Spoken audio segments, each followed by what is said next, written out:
Hello, namaste. I'm Cindy and I'm here to do yoga with you. And today we're going to focus on tapping. And a lot of people now are kind of turned on to tapping. It's been around forever. As long as people have had hands, they've been able to tap. But it became popular in the 70s, 80s, kind of with the onsurge of yoga in the western area of the planet. So anyway, with tapping, we will stand in Tadasana, our mountain pose, and let's start by just tapping our fingers together and just feeling that. Always breathing, being aware of your arms and where they're holding your body. Just feeling the tap. Stimulates a lot of energy in the lower extremity, which would be your lower area of your hands. We'll shake that out. You always shake it out. Always focusing on your breath. And we'll come back up, or come up to the head. We're going to tap on the crown. And I'm using 4 fingers and 4 fingers, no thumbs. Tapping. Always breathing, keeping the groundedness from your feet into the earth. And let's go to the back, the very back of the head. And there's different patterns that people use to do tapping. I kind of do it spontaneously, really. But it feels good to do the back of the skull. We'll go over the temples, our sacred temple. Our body is our temple. And these are maybe it's the doors to our temple, I don't know. We'll just tap. And we'll come to the center of the forehead, gently. You can go down to 2 and 2, or 1 and 1, whatever you feel like.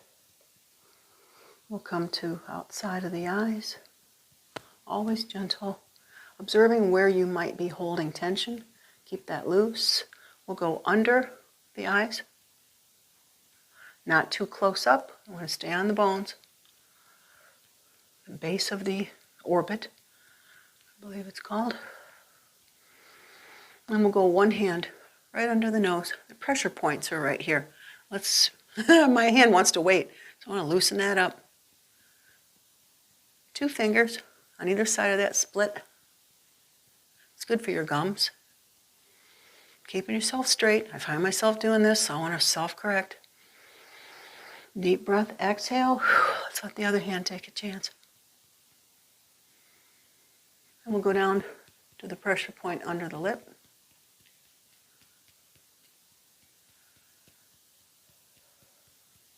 Never holding your breath. Take a new one in. Exhale.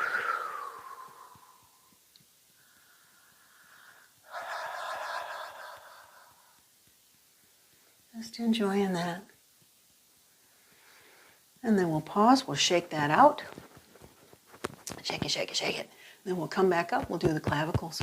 I'll probably start smacking the microphone. That'll sound good. We'll just tap. Where is it? There it is. Tap. We'll come to the center. Come to the center. Then we're going to shake that out, and I'm going to show you something that's really cool. These are called Bongers. I bought them decades ago, numerous decades ago, and they're called Bongers, and it's a metal strip with like almost a handball type ball, wooden handles.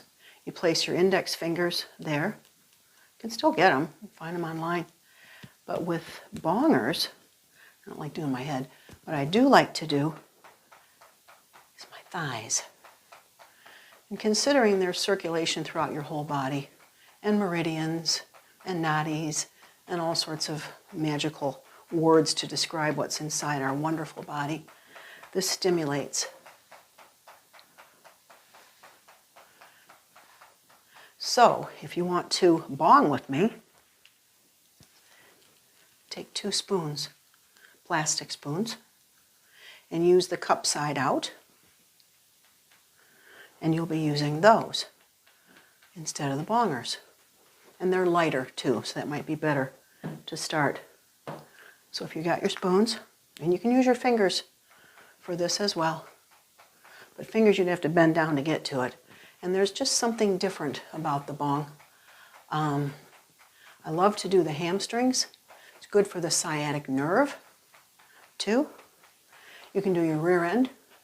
This helps communicate to your body to get rid of cellulite, move things around, flush toxins, stimulate the lymphatic system.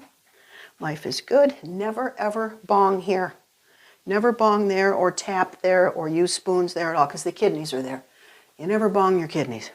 So these things are cool. I bought them at a health food store a long time ago when health food stores were a heaven to walk in for me. You could blindfold me and I'd know if I was in a health food store by the smell. You can smell the vitamins, the produce. Then, arms.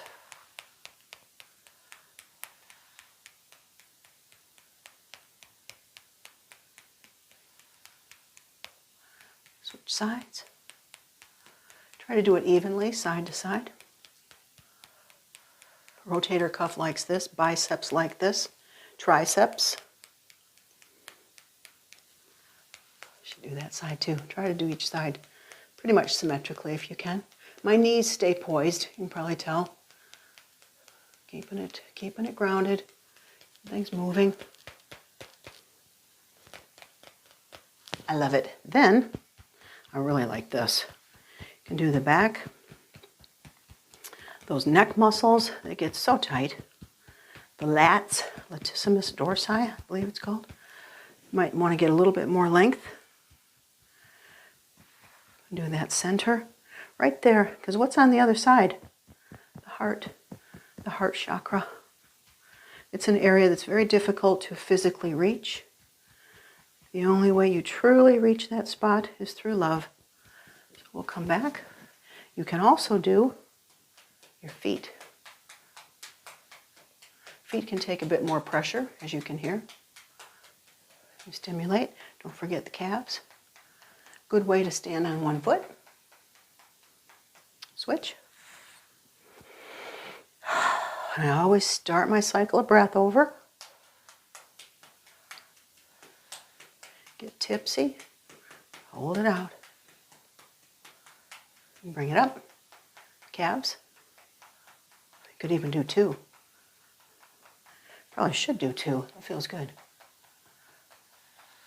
So if you're using spoons, use two that are the same, so you have an even surface, matching surface. Belly. And just think what's underneath here. Everything. Liver, stomach, pancreas, spleen, you name it, you got it. And we all have it. And then we have the intestines, the colon.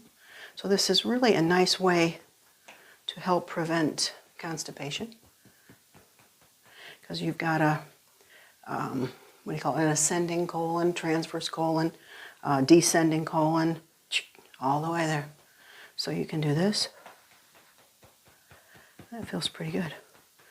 On an empty stomach, you don't want to do this with food in your stomach, but you shouldn't really be doing any yoga with food in your stomach. Hips. Don't forget the hips. Back to the thighs. You can do this seated if you have a need to be seated for whatever reason.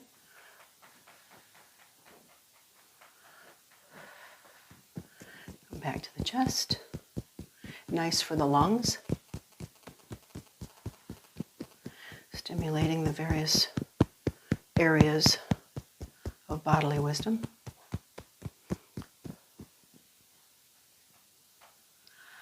Oh, wow, that's a rush. So thank you for joining me again. And let me know what you think if you want. And I hope to see you online again very soon. Namaste.